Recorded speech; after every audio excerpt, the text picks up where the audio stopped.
Le monde des expositions, le monde des grandes galeries photos, un monde qui peut sembler inaccessible. Comment avoir accès simplement à de la vraie photo, de la bonne photo? C'est ce qu'on va voir aujourd'hui dans cet épisode sur Reporters sans frontières. Bonjour, je suis Julien, vous êtes sur Traitement Noir et Blanc, la chaîne qui parle de photographie et surtout en noir et blanc. N'hésitez pas à vous abonner, il y a une vidéo qui sort tous les vendredis et parfois dans la semaine, comme ça, sans prévenir, une vidéo sortie photo. Donc pour ne rien rater et pour soutenir la chaîne, n'hésitez pas, abonnez-vous.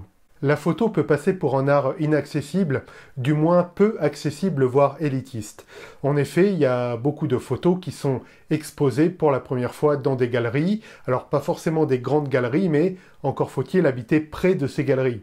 Il y a beaucoup d'expositions qui se déroulent dans les grandes villes de métropole ou à Paris, et tout le monde n'a pas la chance d'habiter à Paris ou à Lyon, à Lille, bref, dans une grande ville. De plus, cette année 2020 a été très compliquée avec la crise du coronavirus et il paraît que c'est pas fini. Du coup, pour voir des photos et des belles photos, on peut se rabattre sur des livres. Les livres, on peut toujours les commander et c'est vrai que c'est une très bonne solution. Seulement, on peut être un peu rebuté parfois par le prix des livres photos. Alors, loin de moi l'idée de dire que les livres photos sont trop chers. Non, en fait, vu la qualité en général des tirages proposés, les livres sont, je dirais, au juste prix, vu la renommée des artistes, vu la qualité du papier, vu la qualité des reliures, qui permet en général, un bon livre photo, vous l'ouvrez, et ça permet, vous savez, d'avoir une pleine page qui s'ouvre sans voir la jointure au milieu. Du coup, ça a un prix, un bon livre photo, donc c'est tout à fait normal. En revanche, difficile de les collectionner parce qu'à 40 ou 50 euros le livre photo, on peut en acquérir un pour se faire plaisir et pour voir de la belle photo, mais en avoir 2, 3, 4, ça revient vite très cher. Autre moyen de voir de la photo et de la bonne photo, il y a évidemment les festivals, et là on est gâté parce qu'a lieu en France, à Arles, un des plus grands festivals de photos au monde. Mais simplement, c'est là aussi pas très simple d'accès. Déjà, il faut avoir le temps d'aller à Arles, il faut s'y déplacer, prendre la voiture ou le billet de train si on n'habite pas à côté. Arles, c'est dans le sud de la France, hein. Voilà, du coup, tout ça pose des problèmes et on peut se demander si finalement avec tout ça, avec ces galeries d'art où on n'habite pas forcément à côté, ces livres photos où on peut en acheter un ou deux mais ça revient vite cher, ces grands festivals où on n'a pas forcément l'occasion de se déplacer, surtout en temps de pandémie, voir est-ce que le festival ne sera pas annulé, bref, est-ce qu'on peut facilement avoir accès à de la bonne photo, à de la vraie photo par des grands photographes? La réponse est oui, sinon j'aurais pas fait cette vidéo. Alors, il y a plusieurs manières pour ça, mais une des manières qui me semble la meilleure, et en plus qui fait faire une bonne action, c'est Reporters sans frontières. RSF, Reporters sans frontières, donc c'est une association qui milite pour le droit du journalisme et le droit à l'information. Donc, en plus, pas en cotisant, mais en achetant des publications Reporters sans frontières, déjà, on fait plus ou moins une bonne action quand même pour la liberté de la presse. Reporters sans frontières propose, alors je sais plus à quelle fréquence, si c'est tous les mois ou tous les trimestres, mais des albums photos sur du papier vraiment de bonne qualité, du beau tirage, avec une centaine de photos pour environ 10 euros. Donc c'est un rapport qualité-prix extraordinaire, et ça peut être des albums alors de photographes, notamment Vincent Munier a fait un album pour Reporters sans frontières, mais ça peut être des albums thématiques. Notamment, il y a un album thématique sur le jazz, donc tout le milieu du jazz, des boîtes à jazz américaines, qui donnent des clichés, mais fantastiques, avec vraiment des grandes stars du jazz, Miles Davis, etc. Voilà, et par des maîtres en photographie. Il y a aussi des albums thématiques comme Sur la route, donc ça on va en parler dans la dernière partie de cette vidéo.